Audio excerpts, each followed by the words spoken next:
Mix kita buboy sa naton morning feeds. Yan. Nag-recommend sa akin, no? Medyo mabisa daw. So, try ko naman. Try tayong morning feeds na with Nutrocycline C. Okay? Yellow color yun mga buboys. Yellow color. Wait lang, natin lagi. So, transfer ko na siya sa mga empty na bottle. Transfer ko na siya. So, it's a yellow color. Yan. So, minsan, water soluble natin mga buboys kasi nga, antibacterial din siya tapos yung mga vitamins and vitamins A and B12. Yan. So, antibacterial siya buboy. One tablespoon lang ang ginagamit natin. Yan. 1 tablespoon. Tapos, another 1 tablespoon na i-water soluble natin para sa drinking water nila. Okay? Okay. Since nag-wet feeding kita mga buboys, yung tubig na halo natin sa aton feed, sa aton Integra 2, binabutangan na natin sin vitamins and minerals yung water na i-gamit natin for feeding. Yan. So, diba? Diba palamig na. Oh, see? Tapos, so we're gonna put now yung ating crumble, Integra 2. So, sa 45 heads na lang na sisiw, 3 na lang yung mix ko sa water for their feeding. So, yun 3 na yun. And then we're gonna mix it up with the spoon para mag-dissolve. Para mas yummy yung chicken feed. Minsan nagamix ako mga pag nakalabas na, kailang mas madami yung natatapon kasi nga andyan na sila. So this time, unahan natin sila magbigay ng food while nasa barn pa sila. Okay? So set up natin yung pagkain nila dito.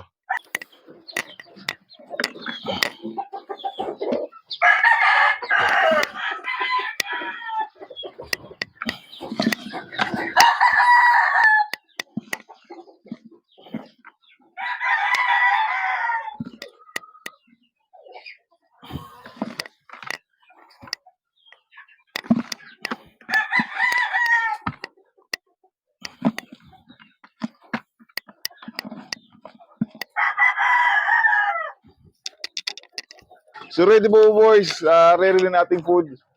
Pag binuksan natin itong pintuan, pak! Takbuhan yan.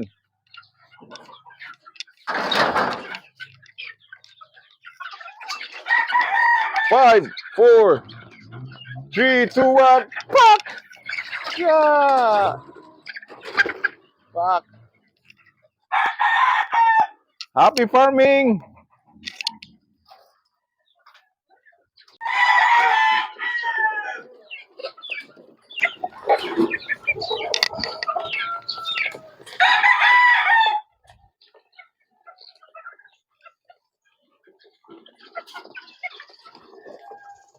Mga boys, nice to be back medyo nawala tayo ng konti.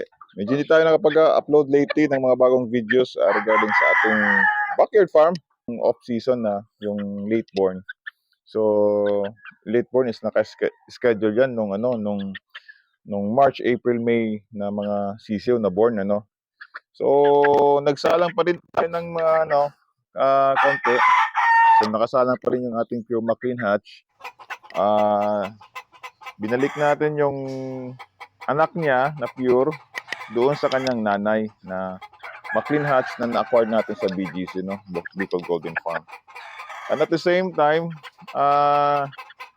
nag-infuse din tayo mga boys ng nung McLean. Lalagyan din natin siya ng Velcro na blood. Kaya yung anak ng nagpapanalo nating Velcro, binalik natin yun sa isang pure natin na Maclean Hatch. So, just to sustain yung pinakamagandang color na meron tayo dito sa ating backyard, yung parang nagdidilaw-dilaw na na balahibo, ano? Dark-legged siya dahil doon sa ating Velcro na may hatch din siya na blood. It's a combination of Velcro. May infuse kasi din siya ng Melsim, ano? Melsim's Black. So, ibinabalik natin dito sa ating Maclean.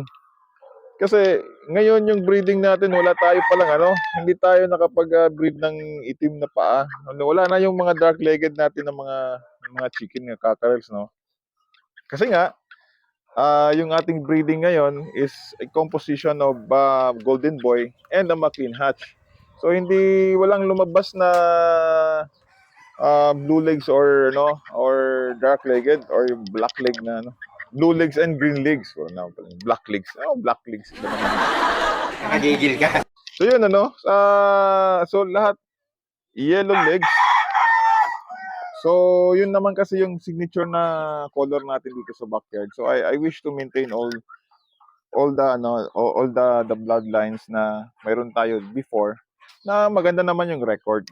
Nag-i-improve tayo but at the same time hindi natin winawala, hindi natin inaalis, winawala. Nakagigil ka. Hindi natin inaalis yung mga bloodline na kung saan tayo ay mas nakilala bilang Jared Backyard. Okay? I'm gonna show you itong ating napakagandang puti. Yung puti na ito is a Kate Cargel. Galing to sa ating imported na broodhen, no? Na-cross din natin siya sa Golden Boy. Kaya yellow-legged din yung labas niya. Medyo malaki lang yung ulo niya. Kaya nga sinasabi ko ngayong breeding season, Dal-dal ka eh. ang pinaka-effective and successful sa akin na season is yung ating local, yung December to January born. Kasi maganda yung klima doon eh. At least kahit mainit, hindi nalilimit yung movement ng ating mga cockerels, no? Hindi nalilimit in the sense na gala sila ng gala for as long as mayroon silang lilim na pwedeng puntahan if in case talagang hindi na kaya yung init. Unlike doon sa season na talagang maulan. So, nako-confine sila in just one place. Nalilimit yung kanilang mga movement. At saka yung tolerance na doon sa cold, sometimes yung stress. Kaya magastos yung season na yon, magastos ang season. May napanood nga ako mga boys ng mga ka-chicken sa isang vlogger din. Na yun nga yung pinaka-difficult na season is yung off seasons because of mainit tas biglang mag-change yung climate, biglang uulan, which is sometimes really a bad factor for that causes stress sa ating mga cockerels. And syempre, pag ganyan, it will entail financial burden also sa ating mga breeders. Kasi kailangan mo mag-administer ng mga antibiotics so often. No? Unlike ngayon, as long as mayroon lang tayong naka-ready parating mga water soluble, especially pag mainit kasi, yung ating mga yung ating for rehydration, yung nga yung yun? Nakagigil ka. Electrolytes. Yes! Electrolytes mga boys. Pag mainit, electrolytes na naman ang kailangan natin. Medyo inaano lang natin, no? Ina-rotate lang natin doon sa antibiotic and vitamins. So yan, successful tayo mga boys for now, no? Hopefully, kasi wala tayong mortality. Ganito kasi yung season na kaya pa ng sisew. Sana until yung 4 months nila, wala talagang magkakasakit. Kasi napakaganda ng katawan pag nalagpasan nila yung stage na yan, nawala sila, hindi sila nagkasakit. Maganda talagang katawan, mabilis, maganda yung hipo nila as in malusog. Okay? Yung grass natin almost dried up na eh. Kaya minsan naglalagay tayo ng supplemental sa feeding nila. Yung Tama kayo. Ako naman eh. kangkong saka malunggay. Oo, yun ang minsan nilalagay ko para at least din may grains. May grains, may damot din sa kanilang pagkain. Kasi wala na halos no na compromise na yung ating grass because of the so much heat ng climate. Thank you again, as always mga boys, no. Always stay tuned sa ating mga new videos dito sa ating backyard farm. And subaybayan natin ang paglaki dito sa ating paglaki ng ating mga kakarels. From Sisio ito, picture ko na ito, na-picture ko na ito sa ating Austin World Channel.